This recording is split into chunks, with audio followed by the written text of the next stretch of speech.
అతను పెద్ద చదువురు కాదు. Is a fishers man by profession. అతను ఫిషింగ్ చేస్తూ ఉన్నాడు. అతను ఏం చేస్తున్నాడంటే చేపలు పడుతూ ఉన్నాడు.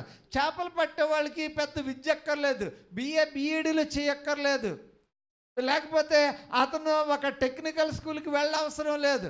చేపలు పట్టడం, వల విసరడం వస్తే చాలు, అతనికి గాలం వేయడం వస్తే చాలు, సముద్రంలో ఈత వస్తే చాలు.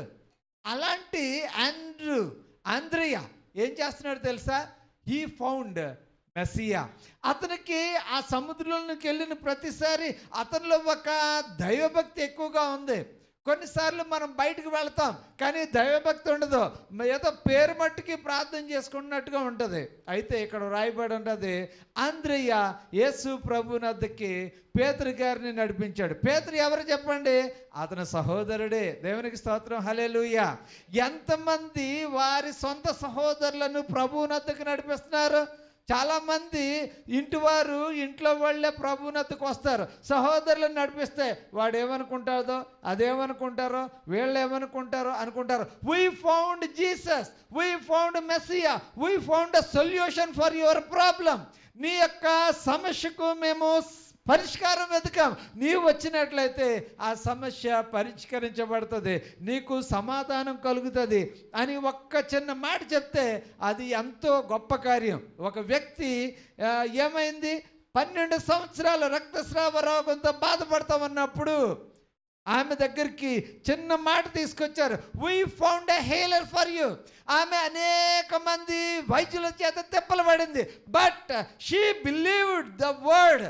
ఆమె ఒక్క మాటతో ఏమైంది తెలుసా? ఓకే, నేను ప్రభువునందు విశ్వాసం ఉంచుతున్నాను, ఆయన వస్త్రపు చెంగు మాత్రము ముట్టినా బాగుపడుదును. చూడండి, చిన్న మాట. బహుశా ఆమె పెద్ద ప్రసంగికురాలు కాదు, ఆమె కేవలము ఫ్రెండ్. Help your friend. ఆమెకు సహాయం చేయి. ఎవరికి సహాయం చేయాలి? ఎవరైతే అవసరతలో ఉన్నారో. Then you become an Andrew. నీవే ఆండ్రూ. కారణం ఏంటంటే యు ఆర్ హెల్పింగ్. నేను చదువుతూ ఉన్నప్పుడు ఇక్కడ ఏం జరిగింది తెలుసా? ఆంద్రయ్య పేతురుని తీసుకొచ్చాడు. కొన్నిసార్లు తీసుకొచ్చిన వాళ్ళు చాలా గొప్ప వాళ్ళు అయిపోతారు, తీసుకువెళ్ళిన వాళ్ళు మాత్రం అక్కడే కూర్చొని ఉంటారు.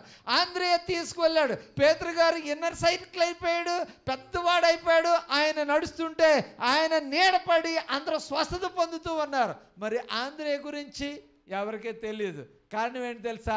ఆంద్రయ్య ఎప్పుడు చిన్నపుచ్చుకోలేదు, ఆంద్రయ్య ఎప్పుడు నన్ను గుర్తిస్తలేదు, పేతురు గుర్తించలేదు, ప్రభు వారు గుర్తించలేదు అని ఎప్పుడు అనుకోలేదు. నేను ఒక చర్చికి వెళ్ళాను బెంగళూరులో, నేను చక్కని ప్రసంగాలు చేస్తున్నాను, అందరూ ఫ్రెండ్స్ అయిపోయారు. అప్పుడు అందులో ఒక అతను అన్నాడు, నేనే సార్ని గుర్తించాను, నేనే నోవా బ్రదర్ని గుర్తించాను, ఫస్ట్ నేనే మాట్లాడాను, ఇంకెవరో మాట్లాడలేదు, ఇప్పుడు మీరు అందరూ ఫ్రెండ్స్ అయిపోయారు. అంటే everyone wanted to recognize themselves. ఒక్కొక్కడు నన్ను గుర్తించాలి, ప్రజలు నన్ను గుర్తించాలి, నా పనిని గుర్తించాలి అని అనుకునేవే. కానీ ఒక వ్యక్తి ఎదుగుతున్నాడు అంటే చాలా సంతోషం అని ఆలోచించే వాళ్ళు చాలా. ఆంద్రయ్య చాలా మంచివాడు. ఆంద్రయ్య కోసం మరొక వచనంలో రాయబడి ఉన్నది, చూడండి ఒకసారి. యోహాను సువార్త 6వ అధ్యాయము. యోహాను సువార్త 6వ అధ్యాయం. ఇక్కడ ఏం జరుగుతుందంటే యేసు వారు ప్రయాణం చేస్తూ ఉన్నారు. ప్రయాణం చేస్తుంటే అప్పట్లో చీకటి పడిపోతూ ఉంది. సరే, అటువైపుకి వెళ్ళాలంటే కొంచెం టైం పడుతుంది. అందరూ వాక్యం విన్నారు. వాక్యం వింటూ ఉంటుండగా చీకటి పడిపోయింది. అయ్యయ్యో, ఇంతమంది ప్రజలు ఉండిపోయారే, వీళ్ళకి సరిగా భోజనం లేదే. అయితే ఓ పంచే, ఫిలిప్పు నువ్వు ఒక పంచే, వీళ్ళందరికీ భోజనాలు అరేంజ్ చేయి అని అన్నాడు. ఫిలిప్పు ఈజ్ ఎ వెరీ కన్సర్న్. ఇంతమందిని జనాన్ని చూశాడు, ఎనాలిసిస్ చేశాడు. అబ్బో, 1 సంవత్సరం జీతమైనా వీళ్ళకి భోజనం పెట్టలేము, ఇప్పుడు ఒక్కొక్కరికి భోజనం పెడితే ఎన్ని వేల డాలర్లు ఎవరు తీసుకొస్తారు, ఎన్ని వేల రూపాయలు ఎవరు తీసుకొస్తారో, వీ కాంట్ డూ ఇట్. అక్కడ ఆంద్రయ్య ఉన్నాడు. ఆంద్రయ్య ఏం చేస్తున్నాడు తెలుసా? డబ్బులు ఆలోచిస్తలేదు. ఆంద్రయ్య ఏం చేస్తున్నాడు? మనుషుల్ని చూస్తున్నాడు. Who can do it? ఎవరు ప్రభువుకి సేవ చేయగలరు, ఎవరు పరిచర్య చేయగలరు? అతను he's searching for the people. Philip ఏమో డబ్బు కోసం చూస్తున్నాడు, ఆంద్రయ్య ప్రజల కోసం చూస్తున్నాడు. He found a man, he found a small boy. అతన్ని చూసి ఏమన్నాడు తెలుసా? We have found a person with 5 loaves, 5 రొట్టెలు 2 చేపలతో ఇక్కడ ఒక బాబు ఉన్నాడు, మీరు ఏమైనా చేయగలరా అని అడుగుతున్నాడు యేసు ప్రభుని. దేవుని స్తోత్రం, హల్లెలూయా. దట్స్ వాట్ ఆండ్రూ ఏం చేస్తాడు తెలుసా? ఎప్పుడు ప్రజలతో ఉంటాడు, ప్రజలను చూస్తామంటాడు. చాలా మంది డబ్బు చూస్తారు. అయ్యో మేము పెద్ద మీటింగ్ పెట్టాలనుకున్నాం, డబ్బులు ఎక్కడి నుంచి వస్తాయి, ఫైనాన్సెస్ ఎక్కడి నుంచి వస్తాయి, ఎవరు సపోర్ట్ చేస్తారు? నో నీడ్ టు వరీ, దేవుడు సహాయం చేస్తాడు. ఇక్కడ ఏం చేస్తాడు తెలుసా? ఆంధ్రయ్య చిన్న కుర్రాడిని చూశాడు. అరే చిన్న కుర్రాడి దగ్గర వాడు భోజనం లాగేసుకుంటున్నావా? అతను భోజనం లాగేసుకోలేదు. అతనే దేవునికి సేవ చేయాలని తన భోజనంతో పాటు దేవుని సన్నిధానానికి వచ్చాడు.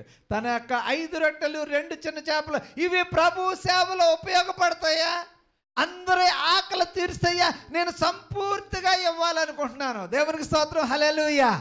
ఇది దేవుని యొక్క పరిచర్యలో ఉండే ఒక గొప్ప లక్షణం. ఇది నిజంగా దేవుని సేవకు పరిచర్యకు ఉపయోగపడుతుంది అనుకుంటే నేను నా భోజనం, నా 2 చేపలు ఏమీ దాచుకోకుండా ఇస్తాను. ఇవి చాలా మంచి లక్షణాలు. ఒకసారి యేసు ప్రభు వారు కానుకలు పెట్టి దగ్గర కూర్చున్నారు. అందరూ తమకు కలిగిన దానిలో నుండి తీసివేస్తామన్నారు. పెద్ద పెద్ద పర్సుల్లోంచి డబ్బులు తీసి ఇలా వేయచ్చు, లేదంటే అందరూ చూసేలాగా ఒక 100 నోట్ వేయచ్చు, లేకపోతే 1000 రూపాయలు వేయచ్చు. కానీ ఒక స్త్రీ మాత్రం తనకి కలిగినది అంతా, బహుశా 2 కాసులు, తన దగ్గర ఇంకేమీ లేదు, ఆ 2 కాసులు అలాగేసింది. ఇది దేవుని సేవ కొరకు అని అన్నది. దేవునికి స్తోత్రం, హల్లెలూయా. మనము దేవుని సేవ కొరకు ఇస్తున్నామా? ఓ అయ్యగారికి చాలా డబ్బులు ఉన్నాయే, ఆయనకి అమెరికా నుంచి డబ్బులు వస్తాయి, లేకపోతే ఇతర దేశస్తులు ఇస్తారు, పెద్ద ఉద్యోగస్తులు ఇస్తారు, ఇలాంటి దృక్పథాల్లో చాలా మంది ఉండవచ్చు. అలాంటివి దేవుని కొరకు నేను ఏం చేస్తామన్నాను? భారతదేశంలో జరిగే పరిచర్యలు, దేవుని మీద ఆధారపడి జరిగే పరిచర్యలు అనేకమైనవి ఉన్నాయి. వాళ్ళు ఎవరో విదేశాల నుంచి ఎవడో ఏ డబ్బు తెచ్చుకోడు. కానీ పెద్ద పెద్ద చర్చిలు, వేల కొలది ప్రజలు, 5,000 మంది ప్రజలతో, 50,000 మంది ప్రజలతో ఏసీ చర్చిలు కట్టుకుంటున్నారంటే అమెరికా డబ్బు ఏమి కాదు. కేవలము భారతీయులు మనమంతా కలిసి చేస్తున్న సహాయ సహకారాలే. ఒక చిన్న కుర్రవాడు తన జీవితాన్ని తను ఏం చేస్తాడు తెలుసా? ఆంధ్రయ్య వెతుకుతున్నాడు ప్రజల్ని. ఇక్కడ కూర్చున్న ఆంధ్రయ్య, నీవు ఏం చేస్తున్నావు? ఎవరు సహాయం చేస్తారని ఎప్పుడన్నా మనం ఆలోచించామా? డబ్బులు ఇస్తే వెళతాను, ఎవరు బైక్ ఇస్తారో, ఎవరు పెట్రోల్ పోయింతారో అద కాదు, మనకు పరిచర్య చేయడానికి ఎవరు సహకారంగా ఉన్నారు, ఇలాంటివి మనం ఆలోచించాలి. మనము ఇక్కడ Andrea found a resource person. దేవునికి స్తోత్రం, hallelujah. He is willing to give up everything. ఆ చిన్న కుర్రాడు చూడండి, నేను ఒక రొట్టె ఉంచుకుంటాను, ఒక చేప ఉంచుకుంటాను అనలేదు. తనకున్నవన్నీ కూడా ప్రభు సేవ కోసం ఇచ్చాడు. దాతృత్వము కలిగిన ఒక వ్యక్తిని గుర్తించాడు. దేవుని స్తోత్రం, హల్లెలూయా.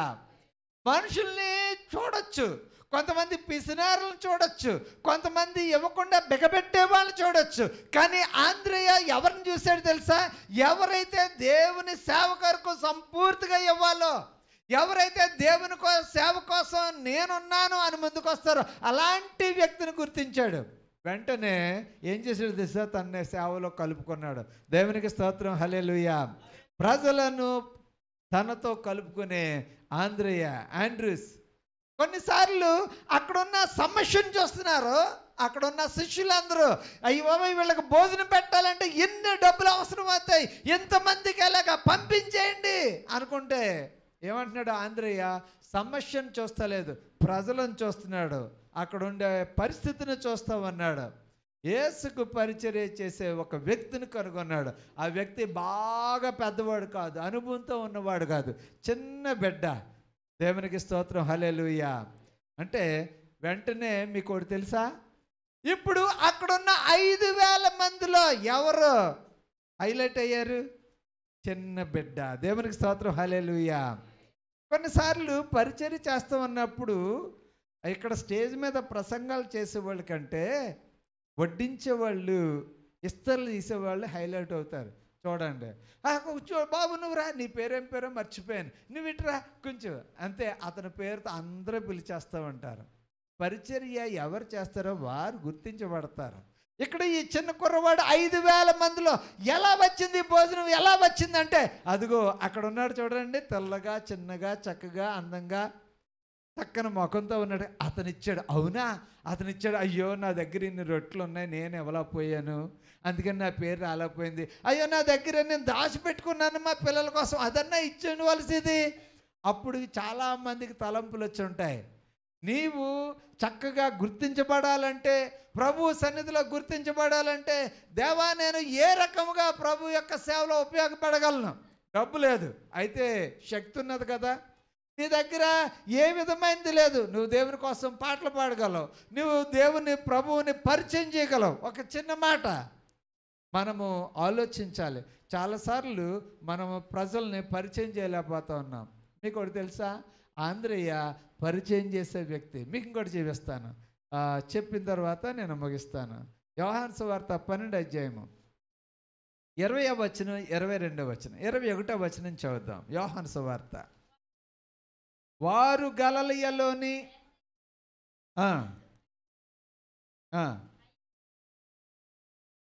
మేము యేసుని చూడగోరుచున్నామని ఫిలిప్పుని అడిగారు. ఎవరిని అడిగారమ్మా? ఫిలిప్పుని అడిగాడు. ఫిలిప్ ఎవరి దగ్గరికి వచ్చాడు చెప్పండి ఇప్పుడు? దేవునికి స్తోత్రం, హల్లెలూయా.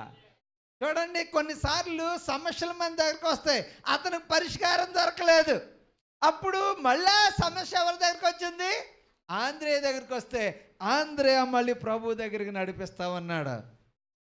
ఎప్పుడైనా ధైర్యము పరిచయం చేసే వాళ్ళ దగ్గరికే పరిచయం చేయబడడానికి వస్తూ ఉంటారు, మిగతా వారి దగ్గర కాదు. ఆంధ్రయ్య ఏం చేస్తున్నాడంటే ప్రజలతో ఉన్నాడు. అతను అందరితోనూ ఐడెంటిఫై అయ్యాడు. వాళ్ళు గ్రీకులు, హెల్లేనీ భాష మాట్లాడేవారు. గ్రీకు భాషనే హెల్లేనీ భాష అంటారు. గ్రీకులో హెల్లెన్ అంటే గ్రీకు భాష.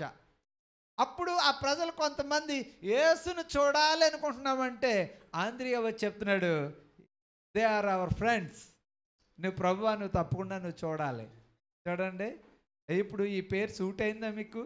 కొంతమందికి ఆండ్రూ మిషనా, ఏంటి ఆండ్రూ మిషన్ అనుకుంటారు. Nothing but introduce Jesus to your friend. అతనికి సహాయం చేయి, పరిచర్యలో సహాయం చేయి. ఇతను ప్రజల్లో ఉన్నాడు. ఇక్కడ క్యాస్ట్ చూడలేదు, క్రీడ్ చూడలేదు, భాష చూడలేదు, వీరు నిన్ను చూడాలనుకుంటూ ఉన్నారు. దేవునికి స్తోత్రం, హల్లెలూయా. ఎవరికన్నా ప్రభువుని చూడాలనుకుంటున్నారా? ఈరోజు క్రిస్మస్ చూడాలనుకుంటే ఎంతమంది దగ్గరుండి తీసుకొస్తున్నారు? ఈరోజు సంఘాన్ని చూడాలనుకుంటే ఎంతమంది దగ్గరుండి తీసుకొస్తూ ఉన్నారు? ఈరోజు ఒక డైరెక్టర్ని చూడాలనుకుంటే ఎంతమందిని దగ్గరుండి తీసుకొస్తూ ఉన్నారు? ఎవరైనా తీసుకురావడానికి ట్రై చేస్తున్నారా? ఆంద్రయ్య సాధారణ వ్యక్తి. అలాంటి వాడు మార్కెట్లో దొరకవచ్చు, స్కూల్లో ఉండొచ్చు, ఆఫీస్లో ఉండొచ్చు. అయ్యో సమస్యలతో బాధపడుతున్నావా? డబ్బు సమస్య తీర్చలేదా? మీ లాయర్ గారు నీకు సమస్య తీర్చలేదా? అయితే ప్రార్థన చేద్దాం రా. నీకు అనారోగ్య సమస్య, 3-4 డాక్టర్ గారిని చూసావా? అయ్యో అయితే రా, చర్చిలో రా. ఒకవేళ దేవుని ట్రై చేయి, ప్రార్థన చేద్దాం రా. మాకొక సమయం ఉంది, ప్రతి బుధవారం సాయంకాలం కలుసుకుంటాం, ఆ టైంలో నువ్వు రా, ప్రార్థన చేద్దాం. ఆండ్రూ ఏం చేస్తున్నాడంటే అక్కడున్న సమస్యలు చూస్తలేదు, ప్రజలను చూస్తామన్నాడు. ఆ సమస్య ఎలా పరిష్కరించబడుతుంది? నాకు సమస్య వచ్చింది అని కూర్చుంటే పరిష్కరించబడదు. గో టు ద పీపుల్, నువ్వు ప్రజల మధ్యకు వెళ్ళు, దానికి పరిష్కారం ఎవరు ఇవ్వగలుగుతారో చూడు. అంతేగాని ఇక్కడ కూర్చుని నాకు సమస్య వచ్చింది, నాకు అప్పుల బాధ వచ్చింది, నాకు భోజనం లేదని కూర్చుని ఏడిస్తే, నాకు ఎంత డబ్బులు అవుతుందని లెక్కలేసుకుంటే కూర్చుంటే అది పరిష్కరించబడదు. ఆంద్రయ్య వలె సమాజంలోనికి వెళ్ళాలి. సమాజంలోకి వెళ్ళి అక్కడ పరిస్థితి చూడాలి, సమస్యను చూడాలి, ప్రభు సేవలో ఎవరు వస్తారో అనేది చూడాలి. ప్రజల అభిలాషలను పంచుకున్నాడు ఆంద్రయ్య. అవును, మీరు ప్రభువుని చూడాలనుకుంటున్నారా? రండి, నేను తీసుకువెళ్తాను. దేవునికి స్తోత్రం, హల్లెలూయా. మీకు అద్భుతం జరగాలనుకుంటున్నారా? రండి, నేను తీసుకువెళ్తాను. చాలాసార్లు మనమే వస్తూ ఉంటాం, ఆ అద్భుతం ఏదో మనమే పొందాలని. ఆ మధ్యకాలంలో స్కూల్ పెట్టిన కొత్తలో పక్కోళ్ళు చెప్పేవారు కాదు ఫ్రీ అని వాళ్ళకి. ఎందుకంటే వాళ్ళకి డబ్బులు అవ్వని అని అనుకునేవారు. కానీ ఇది ఫ్రీ స్కూలు, ఫీజులు తీసేస్తారు అని ఎవరు పరిచయం చేసేవారు కాదు. తర్వాత 2-3 సంవత్సరాల తర్వాత మీ స్కూల్ కోసం విన్నామండి అని వస్తే, ఇది ఫీజు లేదు మీకంటే, అయ్యో మాకు వీళ్ళు చెప్పలేదండి, ఇన్ని సంవత్సరాల నుంచి చూసారా ఎంత పని చేశారో. ఒక మంచి పనిని ఎవరు పంచుకోరు. కారణం ఏంటంటే వాళ్ళకి లాభం వచ్చేస్తుందని. చాలా స్వార్థంతో ఉన్నారు చాలామంది ప్రజలు. గుర్తుంచుకోండి, ఒకవేళ ఎందుకు పంచుకోవడం లేదంటే వాళ్ళకి ఈ దీవెన వెళ్ళిపోవడం ఎందుకు, మనం ఏదో దీవించబడ్డం చాలులే, ఇలాగే ఉన్నారు చాలామంది. ఆంద్రేయ కొరకు ఎంతమంది తెలుసు ఆ రోజుల్లో? చాలా తక్కువ మంది తెలుసు. అదే పేతురు అయితే యేసు ప్రభు పూసుకుని తిరుగుతున్నాడు, యేసు ప్రభు కోసం చెవి నరికేశాడని గొప్పగా చెప్తారు. మరి ఆంద్రేయ కోసం గొప్పలు ఏం చెప్తారు? ఇప్పుడు మనం గొప్ప చెప్పాలి. కారణం ఏంటంటే Andrea is a person who introduces Jesus to everyone. ఎవరైతే అవసరతలో ఉన్న వారికి పరిచయం చేస్తాడో. బహుశా ఇంకా చెప్పుకోవడానికి చాలా ఉంది. ఆఖరుగా చెప్పాలంటే ఆంద్రేయ చేపలు పడుతున్నాడు, అన్ని కష్టాలు చూశాడు. పేతురు కష్టాలు చూశాడు. ఆ కుటుంబంలో ఫెయిల్, చేపలు పట్టడంలో ఫెయిల్, వల వేయడంలో ఫెయిల్. అని అన్నాడు, అన్నా నువ్వు తప్పకుండా నీకు మనశ్శాంతి కావాలి. నువ్వు వలేస్తున్నావు, చేపలు పట్టలేకపోతున్నావు. పెళ్లి చేసుకున్నావు, సక్సెస్ అవ్వలేదు. కుటుంబంలో సక్సెస్ అవ్వలేదు. మీ అత్త ఎప్పుడు రోగాలతో బాధపడుతూ ఉంది. రా యేసు ప్రభు దగ్గరికి, నీ జీవితం మారిపోద్ది, నీ గృహం మారిపోద్ది, నీ కుటుంబ పరిస్థితి మారిపోద్ది. యేసు ప్రభు దగ్గరికి వచ్చాడు, విస్తారంగా చేపలు పట్టాడు. యేసు ప్రభు వారింటికి వెళ్ళాడు, అత్తకు జ్వరం తగ్గిపోయింది, కుటుంబం సమస్య పరిష్కరించబడింది. దినాంతటికి కారణం ఆంద్రేయ. ఈరోజు యు బీ ద ఆంద్రేయ.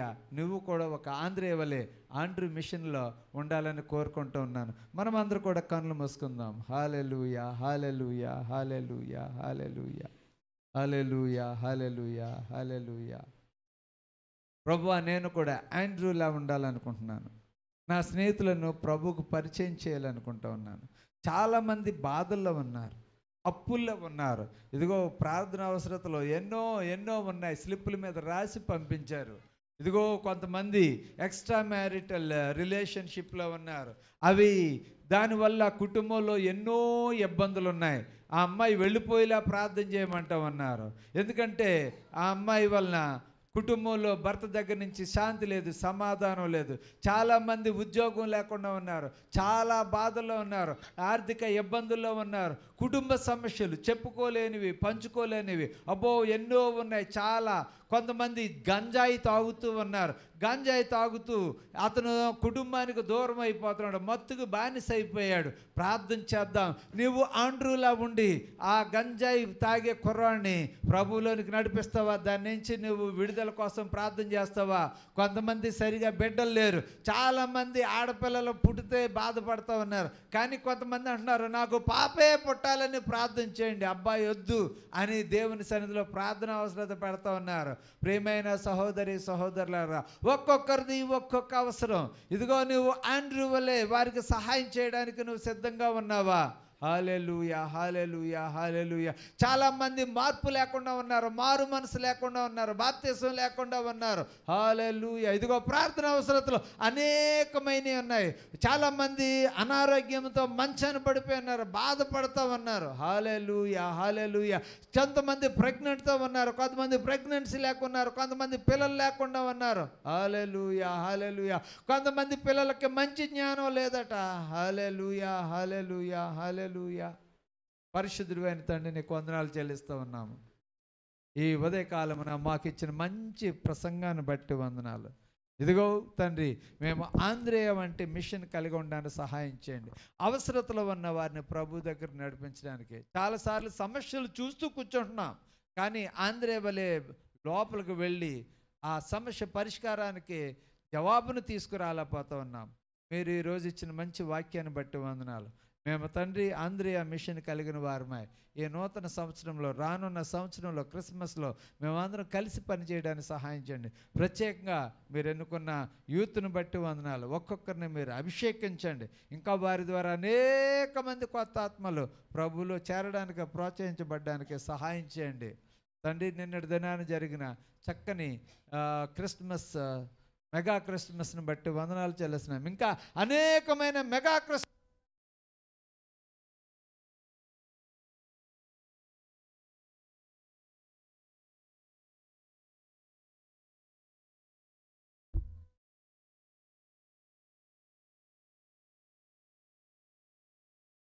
చాలా సంతోషం. చక్కని వాక్యాన్ని మీరు అందరూ విన్నారు.